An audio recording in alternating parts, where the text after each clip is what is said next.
vai ser abençoado, porque Jesus vai derramar o seu poder.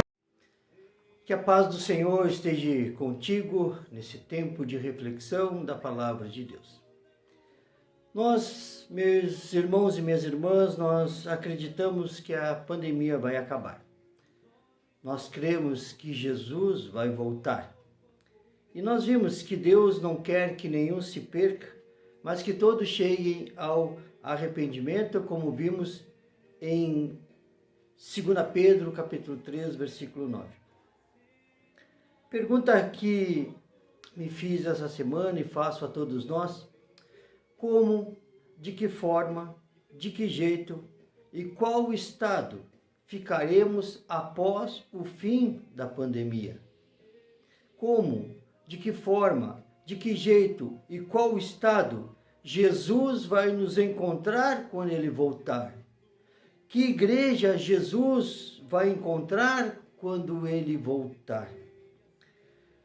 Fiquei refletindo que nós temos que estar atentos a algumas coisas. Por exemplo, tentei comparar tudo isso que nós estamos passando com a pandemia, com a nossa vida espiritual.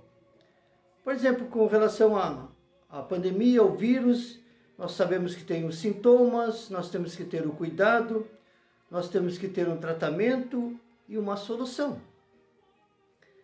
E com relação à volta de Cristo, devemos estar atentos também, porque a base é sempre a mesma, colocar-se à disposição, não perder oportunidades de anunciar a Jesus Cristo em toda e qualquer situação e continuar evangelizando. Mas a grande dificuldade e o grande desafio são as sequelas, as consequências desse processo, desse momento todo. E quais serão? E assim eu quero continuar tentando fazer uma comparação para ver se nós entendemos um pouquinho do que Deus tem preparado para nós. Existem sequelas físicas e sequelas espirituais. E aí fiquei pensando, com relação às questões físicas. Tem pessoas que nem tiveram contato com o vírus, nem sabe não tiveram contato com o vírus, ou seja, espiritualmente seriam aquelas pessoas que não mudaram em nada.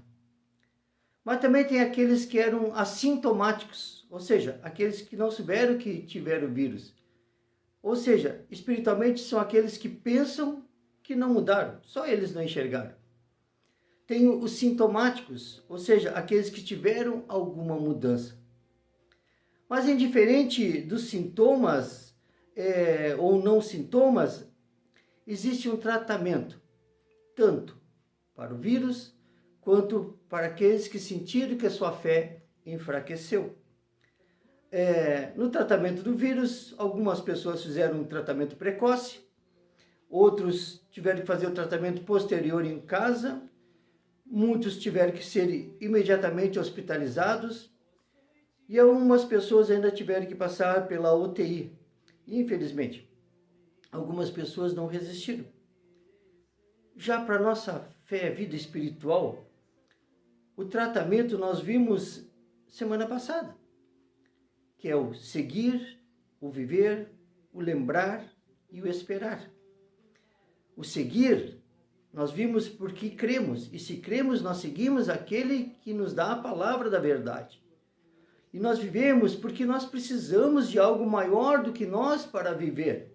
Lembrar, como disse Pedro, é porque já sabemos. E esperar, porque confiamos. Em ambos os casos, seja física ou espiritual, nós temos que aprender novamente. E esse é o grande desafio que fica para nós, aprender novamente. Aqueles que tiveram contato com o vírus, passaram por alguma situação, por algum tratamento, algumas dificuldades. Algumas pessoas tiveram que aprender novamente a respirar. Pessoas tiveram que aprender novamente a falar. Outras pessoas estão aprendendo a andar. E para nós, espiritualmente, nós temos que aprender a ler a Bíblia novamente. Nós temos que aprender a orar novamente. Nós temos que aprender a ter comunhão novamente. Isso que é a grande dificuldade, a gente tem medo de voltar a ter contato com as pessoas, mas o cuidado tem que ter. Em ambos os casos, Deus vai nos ensinar a viver e a valorizar. Mas existe uma questão ainda. Isso que tem acontecido no meu coração, na minha vida, é que ainda nós estamos focalizados, a nossa visão ainda é o aqui e o agora. Quero dizer que nós vivemos ainda para esta vida e não para a vida eterna. Você pode dizer, isso é muito exagero. Diz, não, senão nós não sofreríamos tanto como a gente tem sofrido. Entenda, meu irmão, minha irmã, que nada é, nada será e nada deverá ser comparado com o que Deus tem preparado para aqueles que creem, para aqueles que o amam. Isso já nos diz 1 Coríntios, capítulo 2, versículos 9 e 10, que diz assim: mas como está escrito, nem olhos viram, nem ouvidos ouviram, nem jamais penetrou em coração humano o que Deus tem preparado para aqueles que o amam. Mas Deus não o revelou pelo Espírito, porque o Espírito a todas as coisas prescruta, ou seja, investiga até mesmo as profundezas de Deus. Ou seja, a palavra diz que nem olhos viram, ouviram, nem ouvidos ouviram, nem jamais penetrou em coração humano. Mas Deus revela isso pela sua grandeza, a sua profundidade e pelo seu Espírito Santo. Então, o que nós vivemos não é para agora, o que nós vivemos é para a eternidade. E aí eu fiquei pensando, até a gente sabe disso. Então, o que veio à mente também nessa semana é que a gente não banalize, não simplifique, não menospreze o que cada um de nós está passando. O que foi e o que aconteceu com cada um de nós, só sabe realmente aqueles que passaram. Não adianta eu dizer que a minha dor é maior que a tua é maior que a minha. Isso nós não vamos entender, porque cada um passou a sua, cada um enfrentou tudo isso de um modo diferente um do outro. Cada um conhece a sua vida e sabe o que cada um passa. E nós não podemos comparar uma coisa com a outra e nem menosprezar. Podemos achar que o que passamos é tão pouco, para que Deus vai se importar comigo? Não é verdade. Deus se importa com a gente em todo o tempo. E aí fiquei refletindo. Deus, sempre em sua fidelidade, nos dá tantas palavras ao coração, mas parece que sempre está faltando algo ainda. Às vezes me parece que a palavra de Deus não é suficiente. E aí eu disse, Deus, nos dá uma palavra que nos traga um grande impacto. Deus, nos dá uma palavra que abale a nossa estrutura, para nós acordarmos, para levantarmos e continuarmos seguindo em frente. O que nós precisamos agora, Deus? E Deus falou ao meu coração, através de Ezequiel, capítulo 37, do versículo 1 ao versículo 14. Preste bem atenção nessa palavra, que ela vai causar um grande impacto na nossa vida.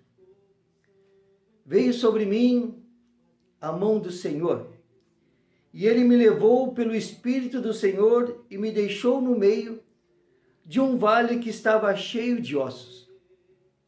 E me fez andar ao redor deles. Eram muito numerosos na superfície do vale e estavam sequíssimos. Então me perguntou, filho do homem, acaso poderão reviver estes ossos? Respondi, disse o profeta, Senhor, Deus, tu o sabes. Disse-me ele, profetiza a esses ossos e diz-lhes, ossos secos, ouve a palavra do Senhor.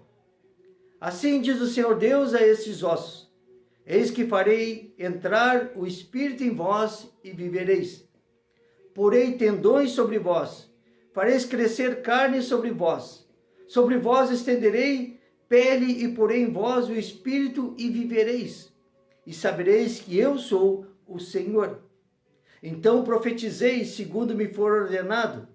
Enquanto eu profetizava, houve um ruído, um barulho de ossos que batiam contra ossos e se ajuntavam, cada osso ao seu osso. Olhei, e eis que havia tendões sobre eles, e cresceram as carnes, e se estendeu a pele sobre eles, mas não havia neles o espírito. Então ele me disse: profetiza ao espírito, profetiza ao filho do homem, e diz-lhes: assim diz o Senhor Deus, vem dos quatro ventos, ó espírito, e assopra sobre esses mortos para que vivam. Profetizei como ele me ordenara, e o espírito entrou neles, e viveram, e se puseram em pé, um exército sobremodo numeroso. Então me disse: filho do homem, estes ossos são toda a casa de Israel. Eis que dizem: os nossos ossos se secaram e pereceu a nossa esperança. Estamos de todo exterminados. Portanto, profetiza e diz-lhes: assim diz o Senhor Deus, eis que abrirei a vossa sepultura, e vos farei sair dela, ó povo meu, e vos trarei a terra de Israel. Sabereis que eu sou o Senhor quando eu abrir a vossa sepultura, e vos fizer sair dela, ó povo meu. Porém em vós o meu espírito, e vivereis, e vos estabelecereis na vossa própria terra. Então sabereis que eu, o Senhor, disse isso e o fiz, diz o Senhor. Que palavra, que impacto. Ele disse: filho do homem, será possível ter vida nesses ossos secos? E o profeta responde: Senhor Deus, tu sabes. Aí Deus diz ao profeta Ezequiel: profetize então sobre esses ossos, ouve a palavra do Senhor. E aí começaram a se juntar tendões, ossos, pele, mas diz a palavra que ali não havia vida ainda. E aí ele diz, Deus ao profeta: profetiza, assim diz o Senhor. Profetizei, e o Espírito, o sopro de vida, que diz lá em Gênesis 2:7, então formou o Senhor Deus ao homem do pó da terra, e lhe soprou nas narinas o fôlego de vida, e o homem passou a ser alma vivente. Entrou neles o Espírito, e viveram, e se puseram em pé, e diz Deus que era um exército sobremodo numeroso. Deus diz ao profeta: isso aí é tudo que tu tens, meu irmão. E aí alguns dizem que secou, pereceu, que serão exterminados. Então profetiza, para que eles saiam da sua sepultura, se coloquem em pé e voltem para casa. Porque eles vão saber que Deus é o Senhor, quando abrir a nossa sepultura e nos fizer sair. Porém em vós o meu espírito, e vivereis, e vos estabelecerei na vossa terra. Então sabereis que eu sou o Senhor Deus, que fiz tudo isso. Meu irmão, minha irmã, a mensagem de Ezequiel, ela sempre me conduziu aonde eu deveria anunciar a palavra de Deus. Se necessário, naquele lugar onde há somente ossos secos. Porque para muitos o vale de ossos secos são aqueles que perderam a esperança e não têm um futuro. São aqueles que ainda não entenderam e não compreenderam a mudança de vida através da fé em Jesus Cristo. Mas também essa palavra serve para nós que cremos. E Deus diz que essa palavra começa para que a gente possa abrir a sepultura do nosso coração. Que a gente possa sair dela. Que a gente possa ser trazido para fora, para a vida. Para saber que o Senhor Deus está conosco todos os dias da nossa vida, que Ele nunca desiste de nós. Por isso, meu irmão, minha irmã, como está o teu coração? Teu coração é um vale de ossos secos? Ou teu coração é um rio de águas vivas que fluem? Por isso, eu queria profetizar sobre a tua vida. Queria te colocar de pé novamente. Eu queria que tu tivesse a certeza do agir do Espírito Santo em tua vida. Que tu possas viver para Cristo, tu e a tua casa. Que tu possa viver e se estabelecer como filho de Deus, viver e estabelecer como filha de Deus.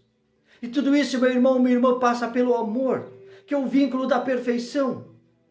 O que é perfeito, então o que é em parte será aniquilado, diz Paulo aos Coríntios. Enquanto a igreja não aprender a viver o amor de Deus e o amor ao próximo, sempre estará faltando alguma coisa.